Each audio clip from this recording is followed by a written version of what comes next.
right, awesome. We're here. We've connected. Let's get this show on the road, shall we? We're a little late, so let's get cracking. We got a lot of information to go over with you guys. For those who do not know, my name is Anthony Kress. I am a Sebastian professional top artist in North America, and I am here. Had a full Marlo Beauty Supply Instagram Tokyo for today, so hopefully you guys checked out the stories. If you did not, feel free, go back, check out the stories. And that was really just a fraction of what I had to share. I'm actually going to go share some more on my personal account as well, so follow me when this is all over. So we are here. I'm representing Sebastian. We are shagging with Sebastian. This has been Marlo Beauty Supply. They've been gracious and great enough to host this wonderful education event. So I'm honored to be here with you guys, so thank you for tuning in. I have my lovely camera assistant behind the camera. She'll be fielding some questions. So I'm going to try to get as many questions as I'm working as possible. Again, I have a lot of information to share with you guys, a lot of different hair. I'm going to show you a lot of different looks and show you what I've been working on. So let's get started. So again, this is all about shags. Shags are so hot right now, as we know, and everyone's requesting them. Everyone's, clients are coming in the salon requesting shags, and I get it. They're hot, they're super cool, they're fun, young, hip, all that good stuff. So I've been having a lot of fun with them. I'm going to show you some different breakdowns, some different models, some different looks I've been working on. And a lot of them are really essentially the same breakdown of the haircut that I'm going to show you live here. But it's a variation on different lengths and different textures. So I'm going to show you a lot of the versatility that a shag can bring to your client, all your different clientele, from curly, wavy, smooth textures. And I'm going to show you some of my hero products to also bring out those textures. So one more thing before I get started. If you guys looked at the stories, I'm also going to be talking about Sebastian Cellophanes. So Sebastian Cellophanes is an amazing, incredible product. It's great for, there's no one that it's not good for. And I'm going to talk about the benefits of that as well. I'm going to show, I use it on some of my models. And when I say models, I mean doll heads, but I'm going to show you some of the results that I use on my doll heads and talk about, again, some of the benefits of Sebastian Cellophanes. So it's a direct dye. It's a true semi-permanent direct dye. So no ammonia, no peroxide, just straight out of the container, right onto the hair. And again, I'll talk more about the process and the benefits of that as I get into my first model. So I'm going to bring in my first model here. This is Drew. So this is all the mannequins I'm using are Diane mannequin heads, which are available at Marlo Beauty Supply website. So this here is Drew. She has been treated with a Sebastian cellophane. I did the formula so I did a pre-lightened piece, which you will see is a sweet little money piece in the front hairline once I take that part down because she's sectioned off for her haircut. But she was treated with a custom formulation, custom cellophane cocktail of cinnamon brown and, let me grab my,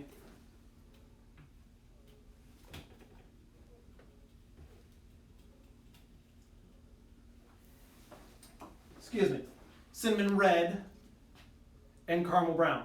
So it was mainly as a base, it was cinnamon red, and I did a little bit of caramel brown just to give me a little more depth in my formulation. So after I created those pre-light money pieces around the front hairline, I applied my cocktail all over on shampooed, towel dried hair, all over, put my formulation all over, which you're going to see the difference between how it reacts to the natural and on the pre-lightened hair with the same formula. So very, very cool. Gives me a lot of protection, UV thermal protection.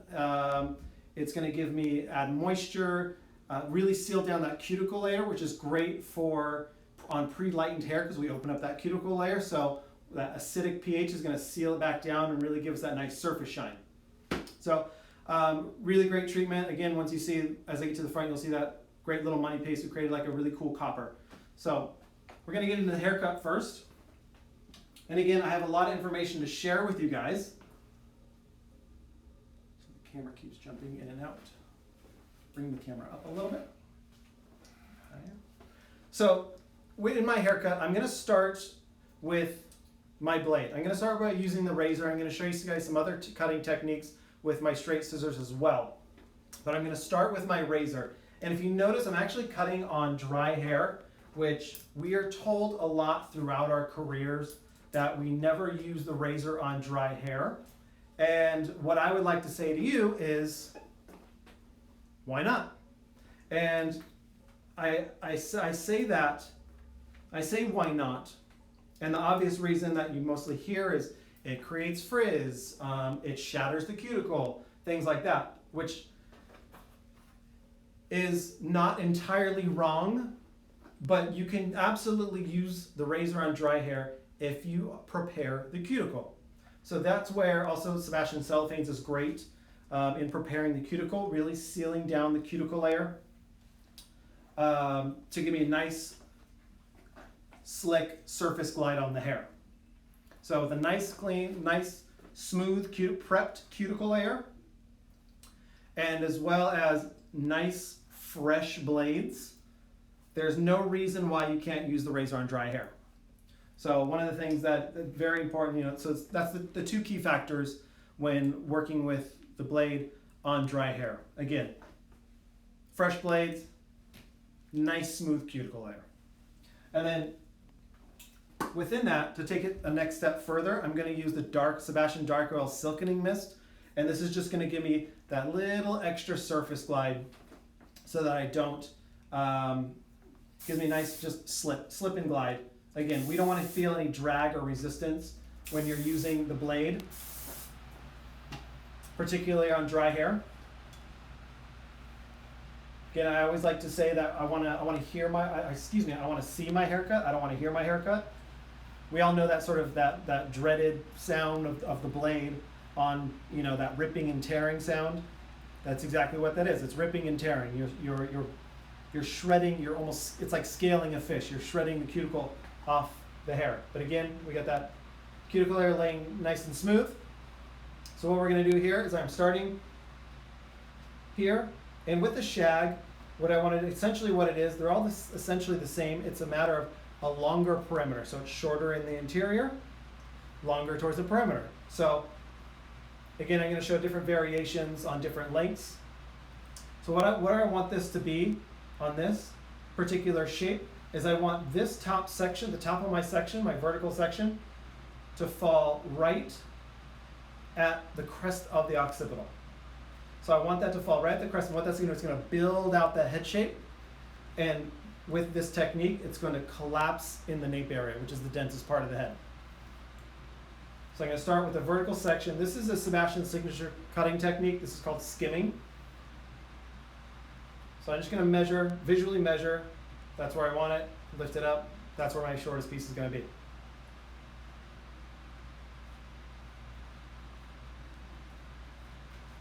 So I'm just going to work my way down that section.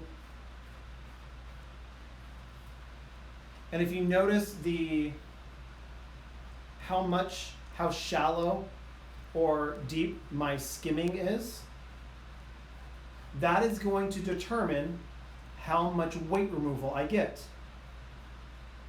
So if I do a shorter, a more shallow skim, I'm going to create less weight removal in the interior. It's going to feather out the ends more so, not the interior. What I'm trying to do is I want a little more weight removal in the interior, so I'm doing a little deeper skim, getting into almost that mid shaft of the hair of my shape. So when I'm working with the blade,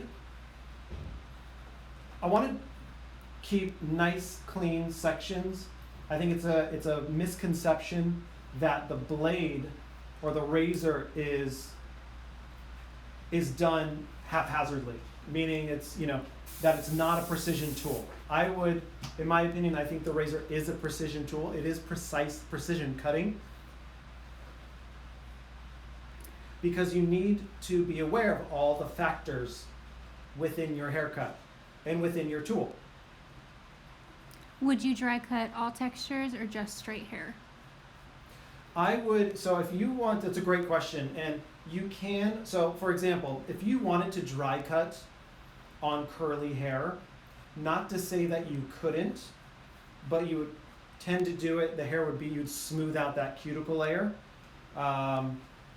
which I know a lot of people like to dry cut curly hair.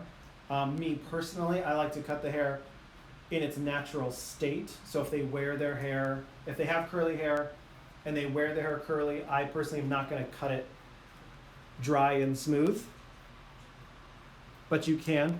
So it's the only where I would avoid the razor on certain textures would be overly curly or kinky hair. That Z-shaped pattern, I would avoid cutting using the razor on a Z-shaped formation hair.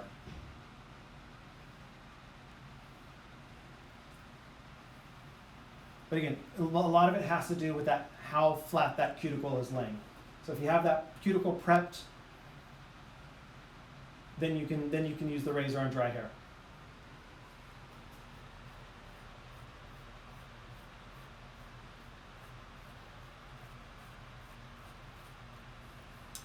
So I'm just working from the top down to the bottom. And if you notice, when I get to, I'm working straight up and down from the top of my section down to midpoint of my section where just about the crest of the occipital. And then in the nape area, I'm actually starting to drag my fingers out just slowly. I don't want it too dramatic I'm trying to save length in the perimeter, but I'm not trying to create too much of I don't want to create, if I drag too fast, I'll create more of a disconnection. And then it'll feel more mullety, which not a bad thing, but it could get more mullety than you expect really quickly. How often do you change your blades? I change my blades depending on if I'm working on dry, wet, hair, the way the fabric is prepped, and the density and coarseness of the hair. I will go through 1 to 3 blades in a single haircut. So at bare minimum, I change my blade every haircut. If I need to change my blade more than that, again, when you're working on like dry hair, you're going to go through a blade much quicker. So you may need to change it more frequently.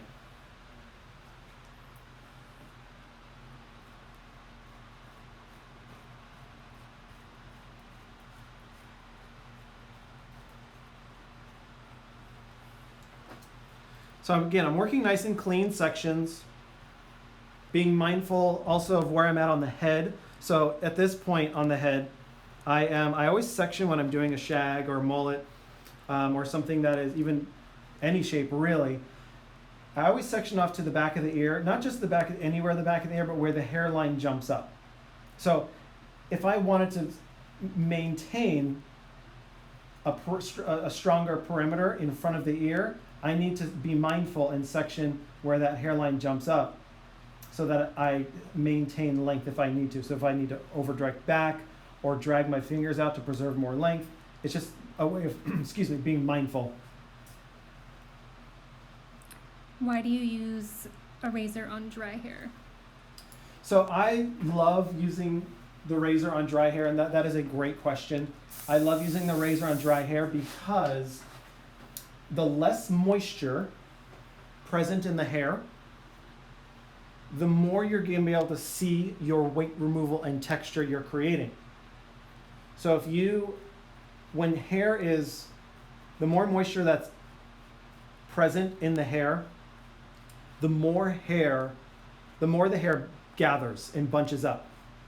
So, which is going to give you much less control of your weight removal. And it's, weight removal is and texturizing techniques, again, are very precise, but they're also very visual. So to be able to see my weight removal and texture, it's better to have less, not better, but it's just, you have more control of your weight removal, the less moisture that's in the hair. So as you notice, I'm just using a previous piece, a little visual guide from my previous section. All my sections are staying very clean. In other words, I'm not using a traveling guide. I very rarely use a traveling guide when I'm cutting with the razor because I'm using a texturizing techniques tool and techniques, and that hair already has weight removal and texture in it. So if I use a traveling guide, if I take hair from my previous section into my new section, I could be taking out more hair from that a piece of hair that already has weight removal and texture. So I want to keep that in mind. And instead of using a traveling guide, I'm just using a visual guide. Is there a razor that you favor? I favor, more than anything, I favor this style of razor. The feather razor, like these are feather blades. This is, I like this style as opposed to, say, a folding straight razor, because I like having the guard. The guard is great to have. It's a great tool. And then, the folding razor, also, it's just a different hand position. Personal preference, I like this. To me, this style of razor gives me more control. So what I love about using the razor, and I have very short layers in here. This top section's pretty short, but you see how the length is falling down here. But what you get with the razor, with this technique, again, and this is more with a deeper skim rather than too shallow of a skim, just the ends. But I get it. This is very seamless. So this just really collapses and falls into shape. So you don't, even though there's a lot of layering in here, you don't necessarily see it until you start to expose those layers. But you get a beautiful, seamless finish in there.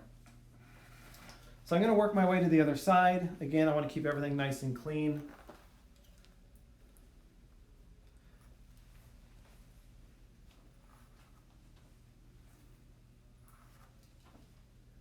And I'm just going to continue my vertical sections. And again, this is a shag is very, very versatile in the sense that you can do it on so many different lengths. Again, a lot of it is just, shorter in the interior and preserving length towards the perimeter. How you do that is up to you. So, you can drag your fingers out, you can elevate the hair, you can or sometimes just the head shape alone is going to help you in that. So if you notice here with this shape, when you get into the nape area, that hair is traveling much further than it is from the crest. So when you have hair here, and here, this hair is naturally, if you cut this at a square plane, this hair is just naturally going to be longer and give you more length in your perimeter. So keeping in mind the head shape also, and everyone has a different head shape. So some people have a more severe, a deeper or more pronounced occipital. Some people, so they have that deeper crevice, which also means there's gonna be more weight in there. So you may want to, excuse me, also something that you want to keep in mind, how much your weight removal, again, in the nape area. To me, I love weight removal in the nape to show off, really show off the head shape. It, to me, is really, really important. Do you over direct on the sides at all? So I am not, in this particular shape, I am not over directing. That is an option for you if you want to preserve length in the nape area, or excuse me, in the sides, and again, kind of preserve that weight line in front of the ear. You can over direct it back, but me personally, on this particular shape, I am not. I would do that more as the shape is a shorter and shorter shape. If you don't overdirect, again, it could turn into a mullet really fast. And if that's not the look you're going for, you could be in trouble. But for what I'm doing on here, instead of overdirecting back, I'm dragging my fingers from shorter to longer.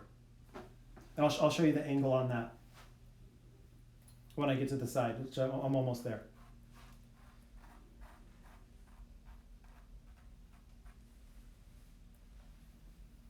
These are all really great questions.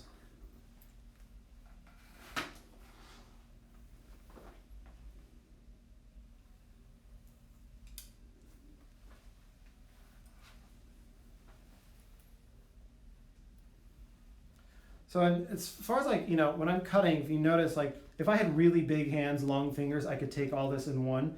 But when I see too much over direction happening here, that means the hair is going to bunch up in my fingers down here. So rather than have too much hair bunched up, and basically that means there's too much hair for me to control in my fingers. So I just split that in half.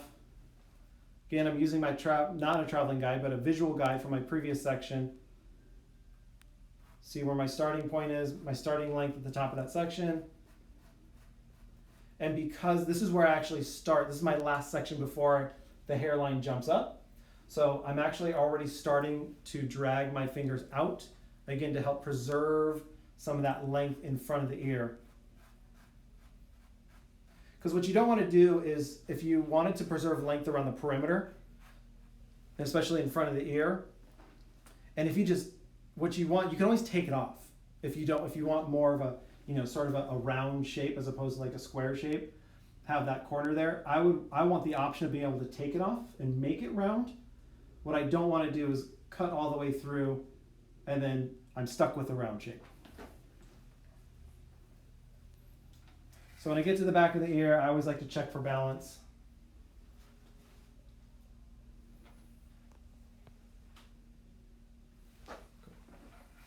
So again, this is very visual, but one of the senses that we sort of take for granted, really, when we're cutting, is the sense of touch, feel.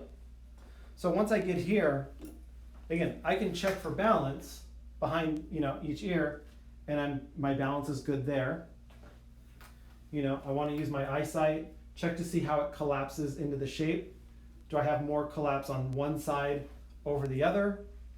It looks good, but also just getting your fingers in there and just getting a feel for it.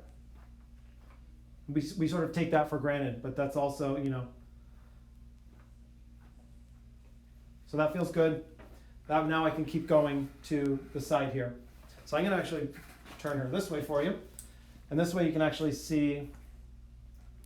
It's having a hard time focusing because of the background, if you want to. Okay. Should we move back? There we go. Okay. Willa Education said, Anthony, we could watch you cut all day. And someone asked what kind of clips you were using.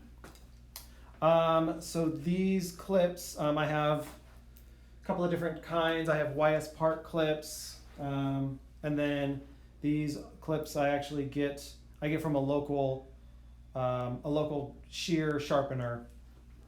I'm not sure, to be honest, what the brand is though. I apologize.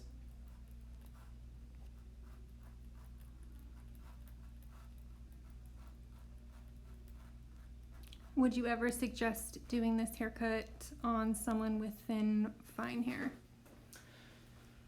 So that is a great question. Yes, I would consider doing this on thin, fine hair. But there are some precautions. So whenever, again, a misconception with the razor is that you never use the razor on fine hair. Well, if you use the razor on fine hair, if you feather out those ends, what you're going to get when you have a weaker, not weaker, I don't want to say weaker, that sounds derogatory, but when you have more feathering and more weight with the ends, it pushes weight into the interior. So the razor on fine hair can actually make the hair feel and look fuller and thicker. So, but that being said, so I would do this shape. I would absolutely consider doing the shape on thin, fine hair. I would want there to be a good amount of medium density. If you have thin texture and a fine density, fine texture, thin density, I maybe would be weary. But if they have like a medium density, I would definitely do this on fine hair. It would actually, again, push weight up into the interior. And then the other thing I would think about is how deep my skim is. So I would do more of a shallow skim as opposed to a longer, deeper skim.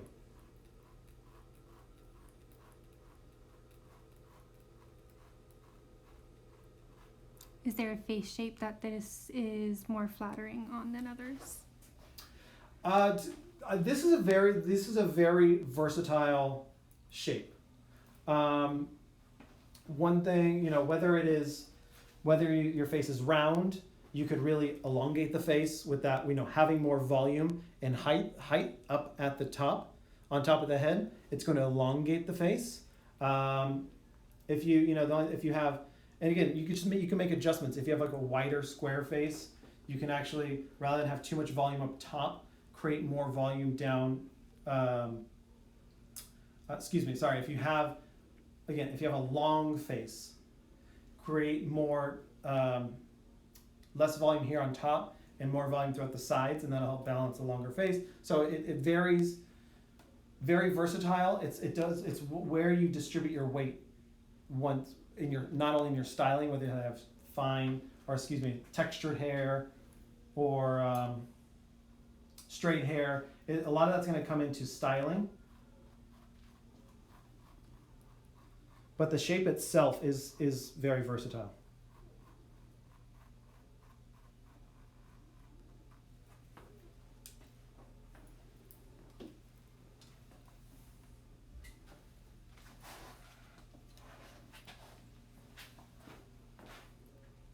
So again, I always like to check for balance. Again, just because we're using the razor, we're using texturizing techniques, does not mean that we are going to we're not just cutting willy-nilly, right? We're using precision. We're being mindful. Precision is doesn't necessarily mean a straight line.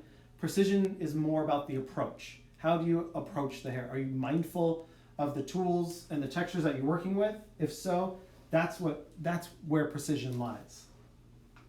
Not just a blunt line.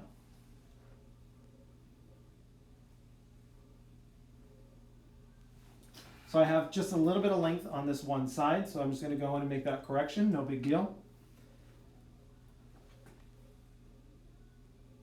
Again, I feel like that's something to really point out, especially when we're working behind the chair. We sometimes get a tendency to be nervous, to check for balance, check to make sure we're on point, because really it can, we fear not knowing that we're perfect in front of our clients. But we're not perfect. We don't have to be perfect. We just have to know how to if we make a mistake or, go a little, off path, how to correct it and get back on path. Not a big deal. So always check for balance. Check to make sure you're on track. Check to make sure you're on point. So we're going to turn into the white. Okay, so I hope this works out better. Our beautiful wallpaper seems to be, causing a little focus issues. I think that light might be too bright too.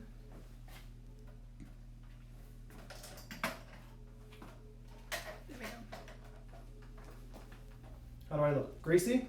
And then maybe move your tray.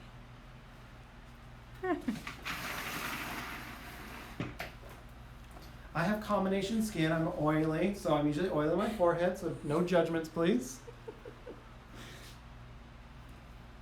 I judge myself enough. I don't need yours, okay? So, what I'm going to do here is I'm actually going to isolate the bottom from the top.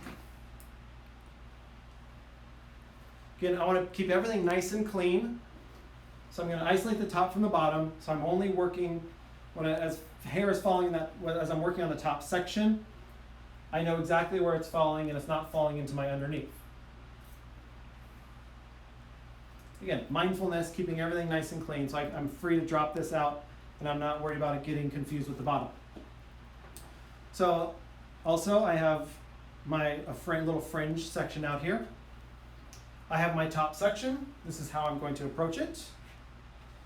I'm going to take a vertical section across the top of the head, like so.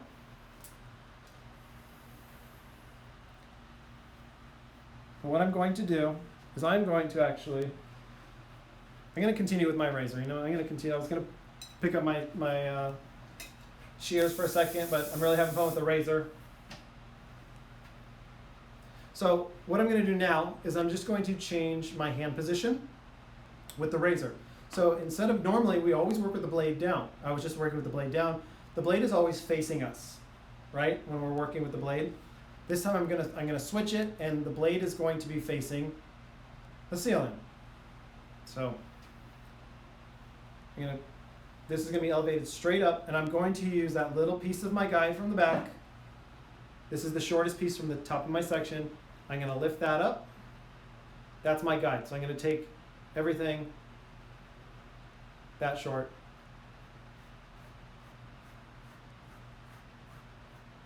And I'm using a bit of a carving motion. So I'm really kind of a crescent moon shape as I'm working forward from back to front. Now what I'm going to do is I have that section I took from both sides of the head. I'm just going to split that has already split on its own. And I'm just going to continue taking vertical sections across the top of the head. Excuse me, this is more horizontal sections. So I have a guide here, a little bit of a guide. I'm going to let it kind of shake it, let that previous guide fall out a little bit. And just carve my crescent moon shape, working from back to front.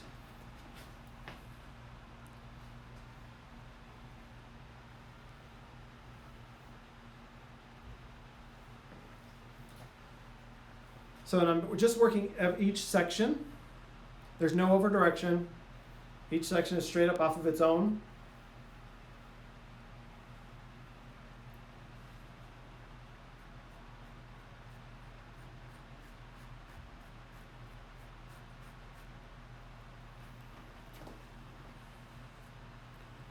What's your favorite texture to work with? Oh gosh, that is a great question. My favorite texture, I have to say, I mean, I love them all, and I know that's cliche to say, but every texture creates a different challenge. But I would have to say, if I had to pick one, it would be a wavy,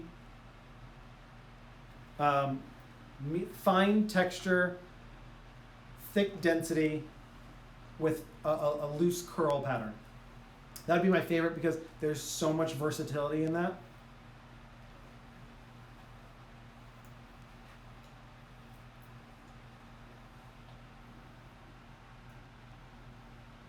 But I really do. I'm a fan of hair. I love hair. So I do love them all. Again, they all present equal and different challenges. And that's the fun of it. That's why we love doing what we do. Is this cut more for someone who doesn't do much with their hair on the daily, or does this require more styling? This does not require much styling at all. If you want to put more time into it, you can. But this, the shag is a great, in general, different lengths and different textures. The shag presents a great opportunity for those clients who are more low maintenance.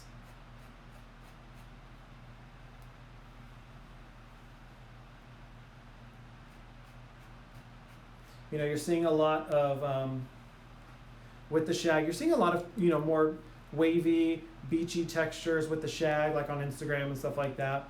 And some of those are, a lot of them that you see are really, I don't want to say over-styled, but, they're not necessarily, a lot of them that you see on Instagram and social media, these really great shags, most of them are not wash and go, typically, what you see. But that being said, it doesn't mean they're not wash and go. Shags are, again, really great, really versatile. So what we're going to do now, the top is done. I'm just going to cross-check. Something, again, that we should all do, just because, again, we're using texturizing techniques, weight removal techniques, creating a lot of texture, doesn't mean you don't have to cross-check. So, see that? Take it off. Not a problem. That is why we cross-check. Again, and it's nothing to be embarrassed about. can you revisit your favorite type of razor? Yeah, so my favorite type of razor is the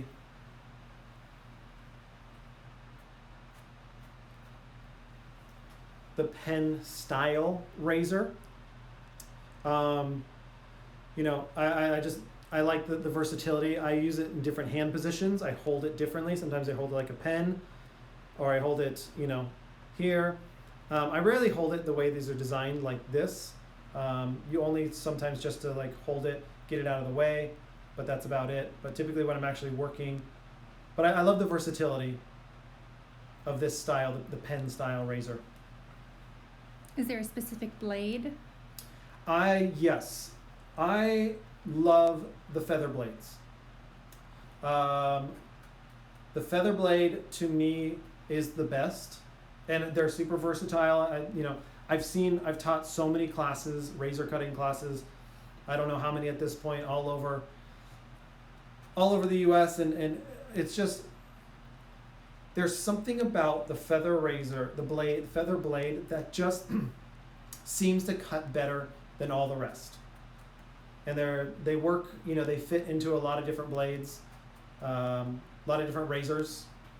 So, but I think the feather razor is for whatever reason just cuts through the hair like butter, better than most. So at this point, we got our little fringe here with our money piece.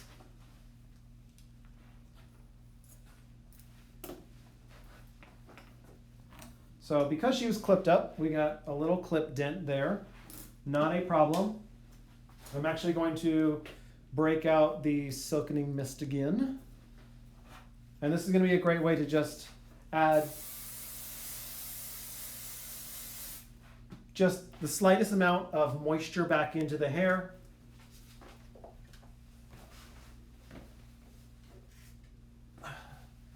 For me to just quick little blow dry.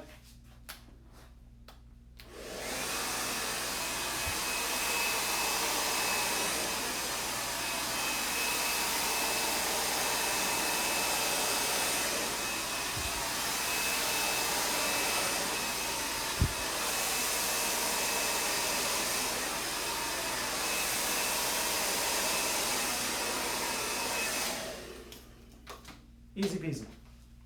So yeah, the Silkening mist is really great for that. It's a technique we like to refer to as refabricating the hair. And what we're doing is essentially, you know, if there's any dents or things like that, again, it just adds just the slightest amount of moisture into the hair without oversaturating, and gives me a little bit of that, you know, heat protection as well. So for this fringe that we're going to do, I'm going to do a very, you know, shorter. Here, I'm going to start at like the bridge of the nose, and it's going to like more of a V-shaped fringe. And there's many different ways to do this. To me, this is the simplest. And it's really just about, it's visual, using the face as a guide, as a reference, and really just kind of drawing a line with your tool. Keeping everything at natural fall. And drawing a line with your blade. Very, very simple. So I'm going to start with just a little section right in the middle here. This is going to be my shortest section.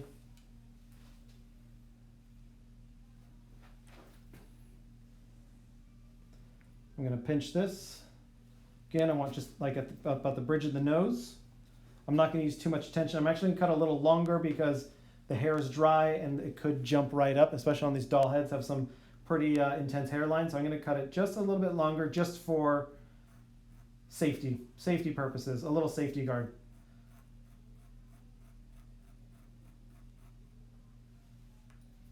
There. So from here, very, very simple. I'm just going to draw a line. I'm going to use my fingers as a guide. I'm going to stand in front, and my fingertips are at the guide. My fingers are traveling to the cheekbone, and I'm using the face. Now what I'm going to do is I'm going to skim this, so I'm going to slide my fingers down, and I'm going to work behind my fingers.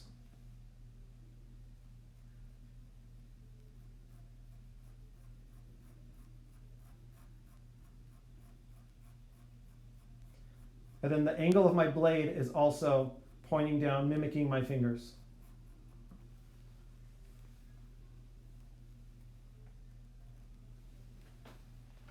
I'm going to come over here to this side. Same thing, very simple. My fingers, the tip of my blade, inside my fingers is my section. My fingertips are pointed at the cheekbone. I'm going to bring it down just a little bit, and my blade is mimicking my fingers, again, creating that angle.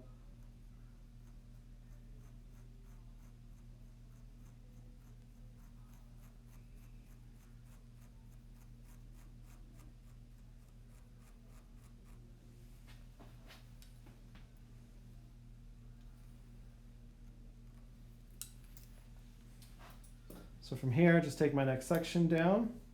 And the trick with a really great like curtain type of fringe is having a little bit, a subtle disconnection. So as you work your way back, this next section is actually going to be just leaving it a little bit longer than the original section. So again, I'm just over-directing, bringing this forward, I'm standing in front, working nice and square here, like there's a wall. I'm not rounding the face here, staying right here. My section's here. I can see a shadow of my previous section underneath. I'm gonna stay just a little bit longer.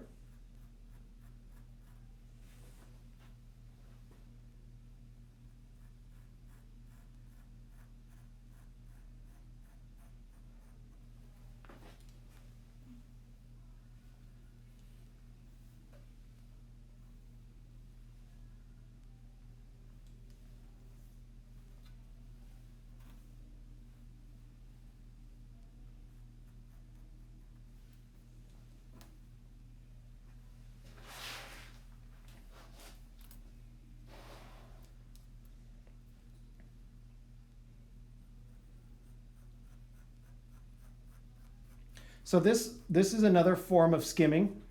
Same technique that I did throughout the head, below the round of the head. But the only difference is now instead of, I was doing vertical skimming, but below the round of the head, meaning my section is vertical and I work from top to bottom of the section. This is working more on the surface of the hair. So this is like horizontal, referred to as horizontal or surface skimming.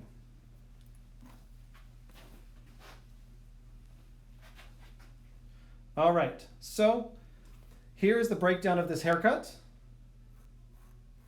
Now what I want to do is I want to go over some of my other looks that share this same shape, but variation of different lengths.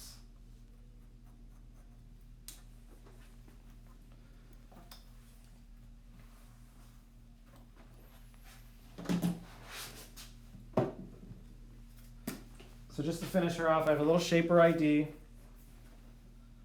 Shaper ID is a really great, it's like a micro mousse. Goes on pretty thick, don't worry about that. Or not thick, but goes on very, very light. But it looks, might look a little scary, but it's not. All those little bubbles.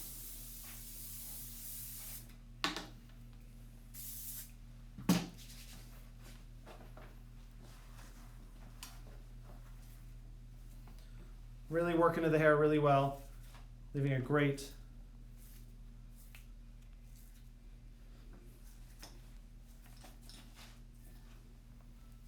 really fantastic texture. I can use just a little bit more, as much as I need. Scrunch and squeeze that in there, create a really great texture and movement. Really show off the movement that we put inside with that weight removal. How much time would you book out for this haircut? This is, to be honest, this is a really, can be a very quick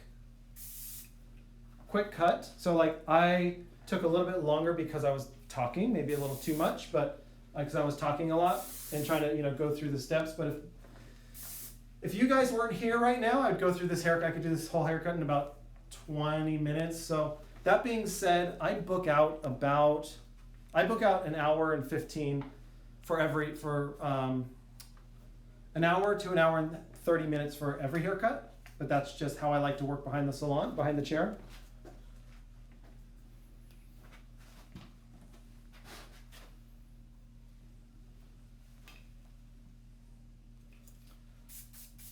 But one of the benefits of working with the razor in a shape like this, and a tool that a tool and techniques that create texture and weight removal at the same time, is that it's a very time efficient way of cutting.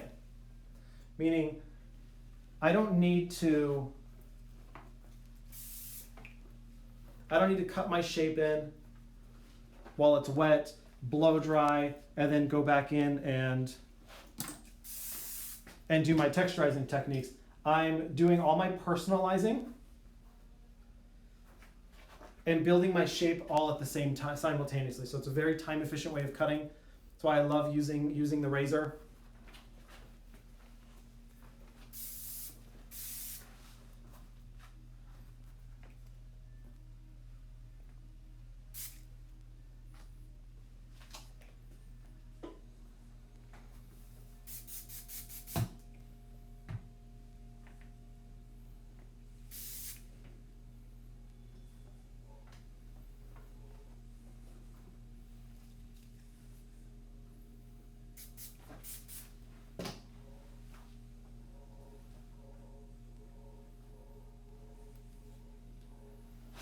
All right, so that's her. Now I'm going to show you another look that I created. And this is, again, this is the same shape. Excuse me, same shape. I approach it the same way, except I use a technique referred to as back cutting. So if you go to the stories, Instagram stories, you'll show back cutting. I use my straight scissors and I approach the haircut, the shape in the same way again, but when you're back cutting, it's a great technique, and it preserves a lot of length around the perimeter.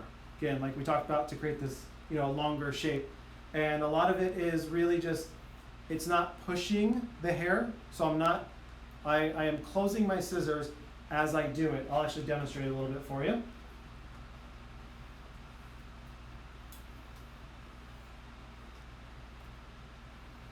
But it's a really great technique for weight removal and creating a more feathered end. So again, I have my section and it works from top to bottom. I'm closing.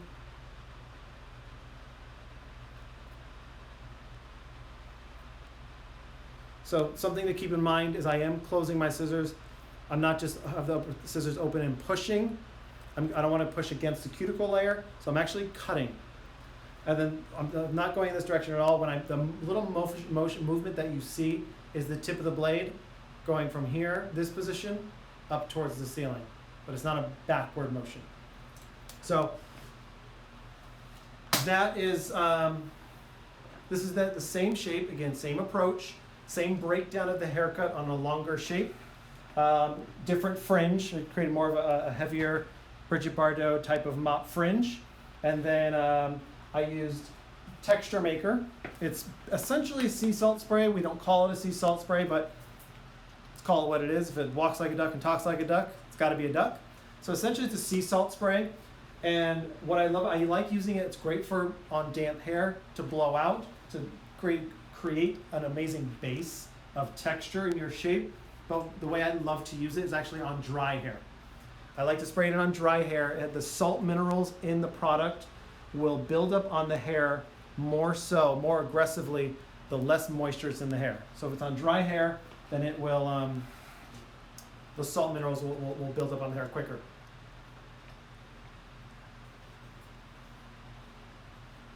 Trying to spin her around for you. Ooh la la. One of them French girls. So there she is. Another shape I want to show you real quick because we're running out of time here.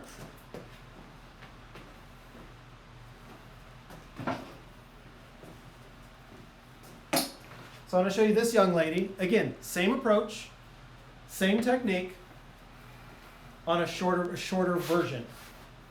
So I really just let the head shape do all the work for me. as far as leaving the length at the perimeter. I cut everything straight up and down. There was no over direction. There was no moving my fingers back. It was just the head shape itself really doing all the work for me. Again, I'm using Shaper ID just to build up that texture.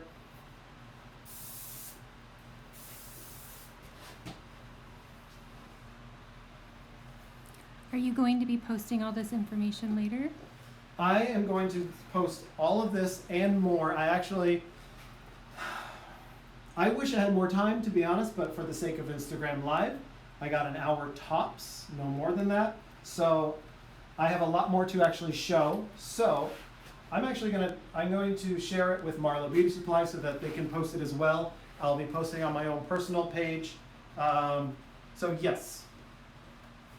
Again, as you can tell, nothing's a short answer with me. I can just keep talking and talking and talking and talking. So again, I didn't quite get to everything I wanted to show, but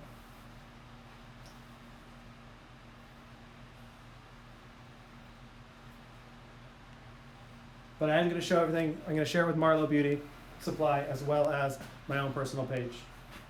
And last but not least,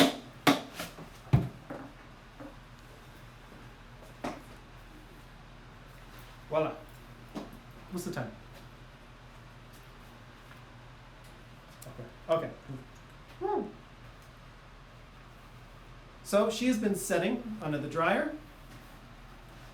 I set her with the Sebastian Twisted Styling Spray. I love this because it's a curl enhancer. It has all the great things all the qualities that that textured curly hair needs, which is moisture, builds strength, and actually not just it's not just going to help define the curl, but it's also going to, again, it's a curl enhancer. So again, it's actually going to add more spring factor to your hair as opposed to just defining curls. So I set her.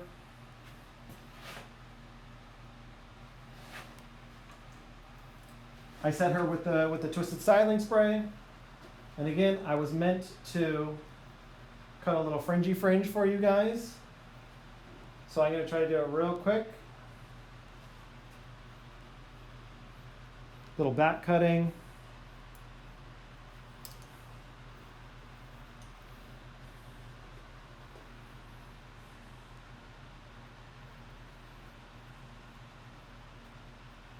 Sorry if my sectioning is a little crude. Again, I'm just trying to try to show you guys as much as possible in the allotted time because I won't shut up.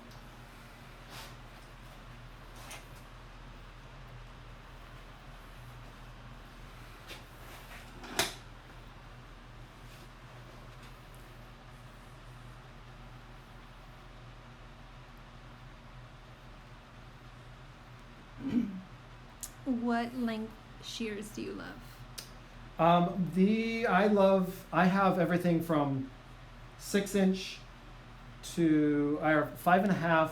My smallest pair of shears is 5.5, and I have up to a 6.5, all the way up to a 7.2. But most often I use my 6-inch scissors.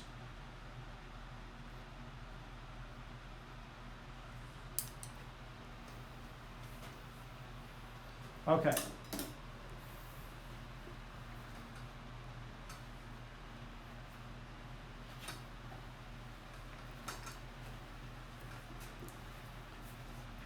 All right, so I want to thank you guys as I wrap this up. Not that I want to, but I have to. Again, I'm going to share all of this continue to share with Marlo Beauty. I'm going to share on my own personal page. So find me right here on the gram, Anthony_Cress, CRESS. Follow up with me, ask me any questions that you may have. I'd be happy to answer. Hopefully I answered a lot of you guys' questions. Hopefully you guys really enjoyed this. And Go comment. Go look at Marlo Beauty's previous posts in their feed. There's a really great giveaway. So comment, ask a question, and they're gonna pick a winner at random. I believe on the 11th. So thank you guys so much. I appreciate you guys. Hit me up on the gram. I'll see you here. Thank you.